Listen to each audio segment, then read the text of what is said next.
እንደ ሀገር ከ2014 ዓመተ ምህረት ጀምሮ በፌድሪ ጠቅላይ ሚኒስትር ዶክተር አብይ አህመድ ኢኒሼቲቭ የተጀመረው ኢትዮጵያ ታምርት ንቅናቄ ዘንድሮ በክልሉ ለሶስተኛ ዙር እየተካሄደ ይገኛል። የፓናል ውይይቱን የመሩት የክልሉ ርዕሰ መስተዳድር ዶክተር ኢንጂነር ነጋሽ ዋጌሾ በዚህ ዕለት እንደገለጹት የማኑፋክቸሪንግ ዘርፉን በማሳደግ ከውጭ የሚገባውን ምርት በሀገር ውስጥ ምርት ለመተካት የተጀመረውን ስራ አጠናክሮ መቀጠል ይገባል ብለዋል። ትልቅ የኢኮኖሚ ዘርፍን በተለይ የኢኮኖሚ መዋቅራዊ ሽግግር ለማድረግ በሚደረገው ጥረት ውስጥ አጋዥ የሆነውን ዘርፍ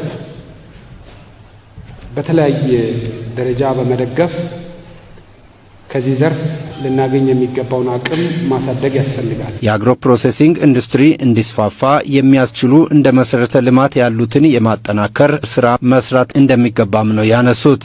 ይህ ዘርፍ ማሳደግ ሰፊውን ወጣቱን በተለይ የስራ እድል ያላገኘውን ኃይል ስራ እንዲያገኝ የሚያደርግበት በቤተሰብ ደረጃም ቢሆን በማህበራት ደረጃም የተደራጁ አካላት በጋራ ወደ ምርት ሂደት በመግባት የራሳቸውን የቤተሰብ ገቢ በማሳደግ ለክልላዊ ኢኮኖሚ ብሎም ደግሞ ለሀገራዊ ኢኮኖሚ አስተዋጽኦ የሚያበረክቱበት ዘርፍ በመሆኑ የኢንዱስትሪ ሽግግሩን ሊያፋጥን የሚችሉ ስራዎችን ቆጥረን በመያዝ መስራት ይጠበቅብናል። ለመንግስት በእኛ ደረጃ ሊወሰድ የሚገባው አንደኛ ለእነዚህ አምራች ዘርፎች ምቹ መደላድል መፍጠር አለብን። ኢኔብሊንግ ኤንቫይሮንመንት የማምረቻ ቦታን የኢንዱስትሪ ቦታን ማዘጋጀት፣ መሰረተ ልማቶቹን ማሟላት፣ ውሃን፣ መብራትን፣ መንገድን ማመቻቸት አልፎም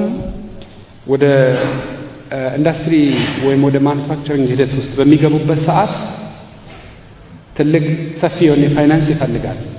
የፋይናንስ አቅርቦቱን የብድር ፋይናንስን ከሊዝ ፋይናንስም ይሁን ከልማት ባንክ በኩል ማሳለጥ፣ በተለይ ከጥቃቅንና አነስተኛ እና ከወጣቶች ስራ ዕድል ፈጠራ ጋር ተያይዞ ደግሞ በሚፈጠሩ አነስተኛ የማኑፋክቸሪንግ ዘርፎች ላይ ክልል፣ ዞን፣ ወረዳ፣ ከተማ አስተዳደር አቅም በፈቀደው መጠን ለዚህ አገልግሎት ለዚህ ድጋፍ ሊሰጥ የሚችል በጀት በቋምነት መመደብ የግድ ያስፈልጋል።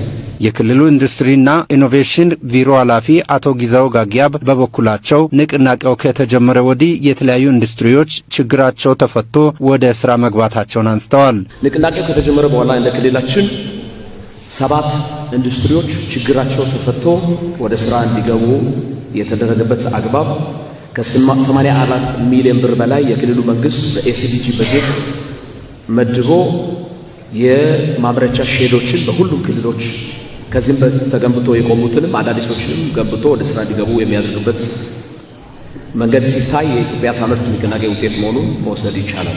ከተለያዩ ባንኮች ጋር በመተባበር የብድር ስርጭት ተደርጎ ኢንዱስትሪዎች ተነቃቅተው እየሰሩ ይገኛሉም ብለዋል። በደቡብ ካፒታል እና በኢትዮጵያ ልማት ባንክ በኩል ባለፉት 3 ተከታታይ ዓመታት ከ291.7 ሚሊዮን ብር በላይ ብድር በማግኘት 343 ኢንዱስትሪዎች ባለፉት 4 ዓመታት በክልላችን ለማቋቋም ተችሏል። አዲስ ክልል ሆነ ስለወጣ 403 ነው የነበረው፣ አሁን 774 ደርሷል።